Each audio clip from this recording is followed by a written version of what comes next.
Balancing tourism marketing and security needs. Last summer, the tourism industry not only experienced a major marketing paradigm shift, but it found itself in the midst of the worst crisis in its history.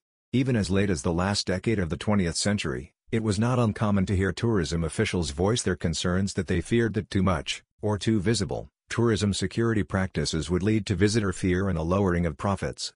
Then COVID-19 became a reality, and every form of security became important. The 21st century first year of its third decade changed all the assumptions of the past.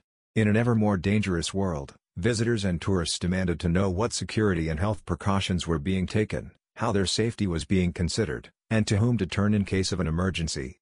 Modern tourism authorities recognize that there is a fundamental paradigm shift underway in the travel industry and that old assumptions will no longer hold. Due to government-imposed multiple shutdowns and the need to work from home, living with the business assumptions of only a few years ago is very dangerous and might make the difference between a business survival and failure. Those entities and organizations in the travel and tourism industry that embrace and emphasize security will have a good chance of surviving, and this includes parts of the industry, such as national parks, that are interconnected with government. The venues that give good security mixed with good customer service have a better chance of resilience and survival. While no one can produce absolute security, nor do we know which challenges lie ahead, the techniques found below might help you to become a smaller target and recover faster.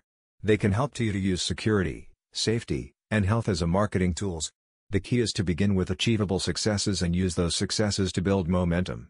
Security and safety, and public health may have different meanings to scholars and in the U.S. government, but in the world of travel they are one and the same.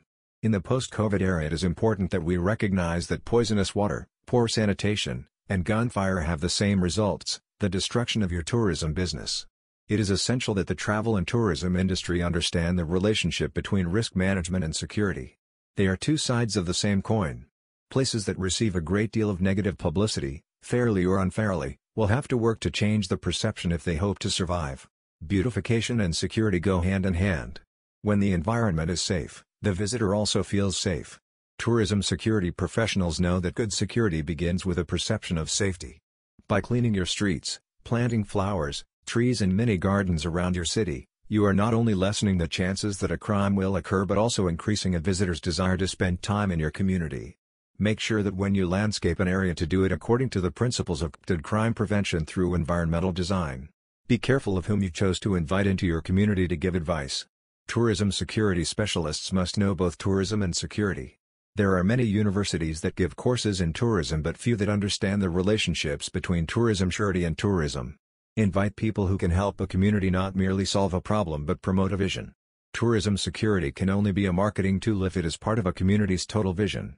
That means that the vision must be accepted by the local attractions, politicians, police departments, first responders, hotels management, restaurant owners, and tourism authorities.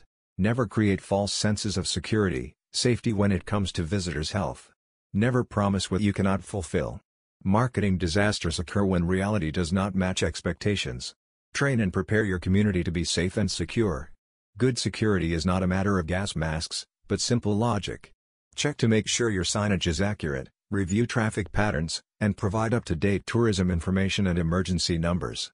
Develop cooperative efforts with your local police and fire departments, first aid providers, medical personnel and hospitals.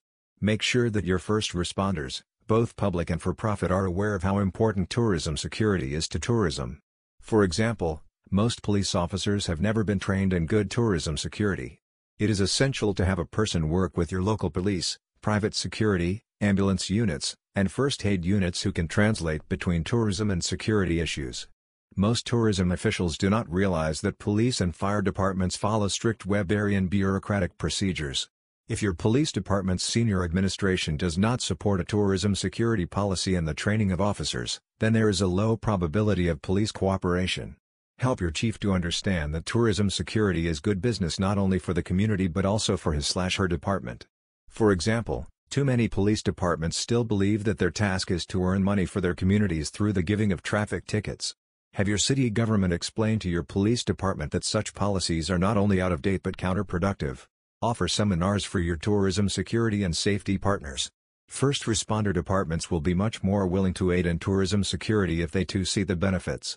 Show them how the profits from tourism can help to purchase new equipment, fund a new position or aid their budget. Encourage tourism security professionals and security partners to attend both in-person and online state and regional tourism conferences. The oldest and most famous tourism security conference is held each year in Las Vegas. Right now many of these in-person conferences are just coming back to life after a year's absence due to the pandemic. Every major CVB should have a representative at a tourism security conference along with at least one member of its law enforcement agency. Know what is unsafe in your community and work with local governments to improve these security concerns. How safe is your local airport? Are hotel and restaurant workers' backgrounds investigated? How often do we check for updated health regulations? How often do taxi drivers overcharge or not clear their vehicles? Do tour companies provide their customers with what they promise? How often are credit card numbers stolen as part of an identity theft scam? What cybersecurity problems exist or might exist? Know who is studying at your local university, especially in engineering courses, and who is using his or her academic career as a background for spying. University students act sociologically as if they are long-term visitors. Many universities host foreign students, about whom they know very little. Are university students a positive or negative for your community? Are foreign students there only for the sake of academic learning, or are they also on undercover reconnaissance missions? Tourism professionals should be working with university administrators and security specialists never to go beyond the law, but also to have a good idea about who is in their community and for what reasons. #RebuildingTravel